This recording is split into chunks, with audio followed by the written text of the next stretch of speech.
Camp 4-এর কিছুটা আগে থেকেই আমার নিচের দিকে ছবিটা তোলা। ওই একটা ক্যাম্প দেখা যাচ্ছে, তাবু দেখা যাচ্ছে এক ঢালে, সেটা হলো লুৎসের আরেকটা 8000 মিটার পর্বত, সেটা ক্যাম্প 4। এই পথটা পেরিয়ে এসেছি আর কি আমি। ঠিক এই জায়গাটা মানে ক্যাম্প 4-এর একটু আগে যখন এখানে পৌঁছানোর পরে প্রথম আমি কোনো একটা ডেড বডি দেখি। একটা ডেড বডি দেখা যাচ্ছে, আপনারা দেখতে পাচ্ছেন। সে ফিলিপাইনের একজন পর্বতারোহী। আমরা বেস ক্যাম্পে একসাথেই আড্ডা দিয়েছি, চা খেয়েছি। সে আমার 3 দিন আগে সামিটে এসেছিল, সে সামিট করে ফেরা নামার পথেই সে মারা গেছে এবং তার ডেড বডিটা দড়িতে তখনও লাগানো ছিল।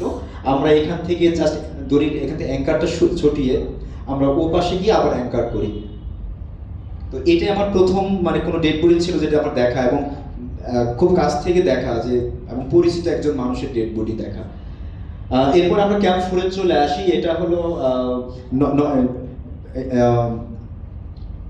উচ্চতা 7900 মিটার উচ্চতায়, এটা 1.5 জুনের মধ্যেই। এবং এখানে খুবই বাতাস থাকে, সারা রাত প্রচণ্ড ঝোড়ো হাওয়া থাকে এখানে। এইখানে গিয়ে পৌঁছাই আমরা দুপুর 1:30 নাগাদ পৌঁছিয়ে তারপর আমরা একটু লাঞ্চ করি। যেহেতু এখানে খাবারের কোনো বিশেষ কোনো সুবিধা নেই, এখানে আমরা একটু স্যুপ করে খাওয়া, একটু চকলেট খাওয়া, খেজুর শুকনো খাবার খাওয়া খেয়ে আমরা কিছু সময়ের জন্য এখানে বিশ্রাম করি বিকেলটা। তারপর ঠিক এখান থেকে 8:45-টার দিকে আমরা সামিটের উদ্দেশ্যে রওনা হই। সন্ধ্যা 8:45-টার দিকে। সন্ধ্যা 8:45-টার দিকে যেহেতু পুরো রাত আমরা উপরে হেঁটে যাই, উপরে উঠতে হয়, এবং প্রচণ্ড ওয়েদার খারাপ ছিল সেদিন। যেহেতু আমরা জানতাম যে উইন্ডি থাকবে, কিন্তু তুষারপাত হবে না, ওয়েদার ভালো থাকবে। কিন্তু সেটা আমাদের ওয়েদার রিপোর্টের থেকেও আরও বেশি খারাপ হয়ে যায়, যেখানে সারা রাতই তুষারপাত হয় এবং প্রচণ্ড বাতাস থাকে। এখন আমরা যখন ক্যাম্প 4 থেকে বের হয়েছিলাম তখন অনেক মানুষ বেরিয়েছিল একসাথে, প্রায় 200-300 মানুষ বেরিয়েছিল, কিন্তু সবাই পেছনের দিকে ফিরে আসছিল। তো তখন হঠাৎ করে মনে হচ্ছিল যে আমিও কি ফিরে যাব, মানে বারবার মনে হচ্ছিল যে কি হবে। তো গ্যালজেনের সাথে একটু করছিলাম যে গ্যালজেন কি করবো, আমরা কি ফিরে যাব নাকি উপরের দিকে যাব। তো গ্যালজেন একটা কথা বলছিল যে তুমি যদি উপরের দিকে যাও তাহলে তো আমি যাবো, সিদ্ধান্ত তোমাকেই নিতে হবে। তো তখন আমি নিজে নিজে সিদ্ধান্ত নেওয়ার চেষ্টা করলাম যে কি করা যায়, যে ইনানি থেকে এতটা পথ হেঁটে এখানে এলাম, স্পন্সর পাওয়া অনেক কষ্ট, টাকা অনেক কষ্ট করে ম্যানেজ করতে হয়েছে, এত এত প্রতিবন্ধকতাও অতিক্রম করে এখানে এসে দাঁড়িয়েছি। তো সব কিছু মিলেও সেখানে অনেক কিছু মাথায় কাজ করছিল। তো এইভাবে আস্তে আস্তে উপরের দিকে যাই। তো তারপরে গিয়ে যখন হিলারি স্টেপে গিয়ে দাঁড়াই, তো হিলারি স্টেপে দাঁড়ানোর পরে ওখানে খুবই সরু জায়গা, যে পাথরের জায়গা, মানে পাথরের জায়গাটা অংশটা রিজের মতো উঠে যেতে হয়। তো দড়িতে সবাই ঝুলে, ওখানে ট্রাফিক হয়, আমরা অনেক সময় ছবিতে দেখি যে ট্রাফিক হয় মানুষের, তো ওই জায়গাটাতেই হয়। তো আমি যে জায়গায় দাঁড়িয়েছি তা এইভাবে দাঁড়িয়ে আছি, সামনে 4-5 জন ঝুলে আছে দড়িতে, পেছনে অনেকে ঝুলে আছে। আমার পায়ের এখানে একটা ডেড বডি, অনেক পুরনো একটা ডেড বডি এইভাবে পড়ে আছে, তার ডেড বডির মাথাটা আমার পায়ের সাথে লেগে আছে। তো এইখানে আমি যখন দাঁড়িয়েছিলাম প্রায় 10-15 মিনিট আমাকে দাঁড়িয়ে থাকতে হয়েছিল এইভাবে ওই ইয়ের জন্য। তো তখন আমার বারবার মানে যত ধরনের নেগেটিভ চিন্তা আছে সবগুলো মাথায় ঢুকছিল, যে যে কি হবে। তখন আমার অক্সিজেন মাস্কটা যে সেটা আমরা 2 ভাবে অক্সিজেন পাই, একটা হলো সাপ্লিমেন্ট অক্সিজেন পাই, আর একটা বাহির থেকে যায়। তো বাহির থেকে যেটা পাই সেটা বরফে আটকে গেছে, আমি বাহির থেকে কোনো অক্সিজেন নিতে পারছি না। তো যে কারণে আমি নিঃশ্বাস নিতে আমার খুব কষ্ট হচ্ছিল। তো তখন আমি ভয় পাচ্ছিলাম যে এই কষ্টটা কি আমার অক্সিজেনের কারণে হচ্ছে নাকি অন্য কোনো কারণে হচ্ছে, নাকি আমি মানসিকভাবে ভেঙে পড়ছি সেই কারণে। তো তখন আমি আরো করে যে কিভাবে নিজেকে আরো মোটিভেট করা যায়।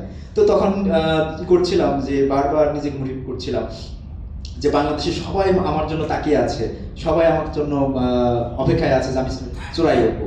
গ্রামে আমার মা সারা রাত জেগে বসে আছে যে কখন সামিটে যাবে বা কি হয় এরকম একটা দুশ্চিন্তা নিয়ে ঘুমাচ্ছে না।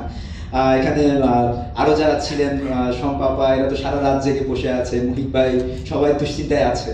তো তখন আমার মনে হচ্ছিল এত এত মানুষ আমার জন্য অপেক্ষা করছে, আর এতগুলো প্রতিবন্ধকতা অতিক্রম করে এলাম। আমি তো প্রথমবার মানে মারা গেছি সেই যমুনা নদী সাঁতরাতে গিয়ে, তো এই উপরে গিয়ে এখন মারা যায় আর বেঁচে ফেরি সেটা পরের বিষয়, আমার যা থাকে কপালে উপরে যাবই। তো এইভাবে নিজেকে মোটিভেট করছিলাম, আর উপরে গিয়ে যদি দাঁড়াতে পারি তাহলে এই যে পতাকাটা আছে, লাল সবুজ পতাকাটা তুলে ধরবো এবং বিজয় উল্লাস করে তখন ফিরে আসবো। আর যদি আমি বেঁচে থাকি তাহলে ইতিহাস করেই ফিরবো। তো এরকম করে নিজেকেই মানে নিজেকে যতভাবে মোটিভেট করা যায় সেগুলো করছিলাম। তো একটা সময় গিয়ে ভোর হয়ে যায়, ভোর হয়ে গেলে সাউথ সামিট অতিক্রম করে আমরা যখন সামিটের দিকে চলে যাই, একদম সামিটে গিয়ে যখন দাঁড়াই তখন ওয়েদার কিছুটা পেছন দিকে ভালো ছিল, এই ছবিটাতে দেখা যাচ্ছে ওয়েদার ভালো, কিন্তু আমি ঘুরে আর পেছনে এত ভালো সুযোগটা দেখিনি, কারণ মুহূর্তের মধ্যেই চারপাশ মেঘে ঢেকে যায়। আমি খুবই মানে দুর্ভাগ্য বলবো কিনা, মোহিত ভাই এভারেস্টে চলে 1 ঘন্টা ছিলেন, একবার আরেকবার সম্ভবত 45 মিনিট কি 50 মিনিট এরকম ছিলেন। তো তারা খুব ভাগ্যবান যে পৃথিবীর সব থেকে উঁচু জায়গায় দাঁড়িয়ে পৃথিবীর উঁচু থেকে কি রকম দেখা যায় সেটা দেখেছেন। তো আমি সেটা দেখার সুযোগ পাইনি, কিন্তু আমার মনে হলো যে আমি তো চূড়ায় গিয়েছি, যেতে পেরেছি, এটাই কম কিসের, দেখি বা না দেখি সেটা তো পরের বিষয়। তো ওয়েদার এতটাই খারাপ হয়ে গেল, তখন মনে হলো যে আমি যদি এখানে সময় নষ্ট করি তাহলে আমার বেঁচে থাকার সম্ভাবনাটা কমে যাবে। তো আমার মনে হলো যে যত দ্রুত সম্ভব আমি নেমে যাই। তো আমি চূড়ায় 13 মিনিট সময় ছিলাম, যেটা আমার ছবি তুলতে সময় লেগেছিল, যে বাংলাদেশের পতাকা নিয়ে ছবি, যে পৃষ্ঠপোষকতাদের যে ফ্ল্যাগ নিয়ে তো ছবি, তো সেই ছবিগুলো তুলতে গিয়েই আমার মাত্র 13 মিনিট সময় আমি অতিক্রম করি। তো এরপরে গিয়ে আমি চূড়ায় গিয়ে যখন বসি তখন এর মধ্যে অনেকেই চলে আসে, আমার আগে 3জন কি 4জন মানুষ ছিল, কিন্তু চূড়ায় গিয়ে যখন ছবি টবি তুলি বসি তখন আরো অনেকেই নিচে থেকে চলে আসে। এটা একদম চূড়ার ছবি, আমার এবং গ্যালজেনের দুজনের একসাথে একটা ছবি আছে। এরপরে হলো এইটা হলো চূড়ার ছবি, যে একদম পৃথিবীর সব থেকে উঁচু জায়গায় যেখানে বসে আমি পতাকা নিয়ে ছবি তুলেছি। ঠিক এই জায়গাতে মোহিত ভাই 2বার দাঁড়িয়েছেন। মোহিত ভাই খুবই ভাগ্যবান মানুষ, পৃথিবীর এরকম মানুষ খুবই কম আছে যে ওখানে দাঁড়াতে পেরেছে, এবং পৃথিবীতে বাংলা ভাষাভাষী মানুষ অনেক আছে। তো একমাত্র মানুষ যিনি পৃথিবীর চূড়ায় 2বার এভারেস্ট জয় মানে বাঙালি হিসেবে দাঁড়িয়েছেন, সে আমাদের মোহিত ভাই আমাদের সাথে আছেন। আর এই চূড়ায় দাঁড়ানো, আমি একদম চূড়ায় গিয়ে একদম মাথায় গিয়ে দাঁড়াইনি, আমি কিছুটা নিচে ছিলাম, আমার পেছনে গিয়ে আবার নেমে এসে এখানে বসি, কারণ আমি আগে একটাই করেছিলাম, আমি মনে মনে ভেবেছিলাম যে আমি গিয়ে এভারেস্টের একদম চূড়ায় গিয়ে দাঁড়াবো না, মানে একদম টপে গিয়ে দাঁড়াবো না যেখানে ভদ্রলোকগুলো দাঁড়িয়ে আছে। যে আমার মনে হলো যে পৃথিবীর সব থেকে উঁচু জায়গা হলো এভারেস্ট, আমি তার মাথায় গিয়ে দাঁড়াবো না, তার একটা সম্মানের জায়গা আছে। তো সেই জন্য আমি কিছুটা নিচে বসি। তো আমার এই যে জার্নিটা, এই পথে এইখানে গিয়ে উঠে দাঁড়ানো, এর পেছনের সব থেকে বেশি ভূমিকা যাদের আছে, যে 2জন মানুষের বললে হবে, সে ইনাম ভাই আর মোহিত ভাই, এই 2জন মানুষের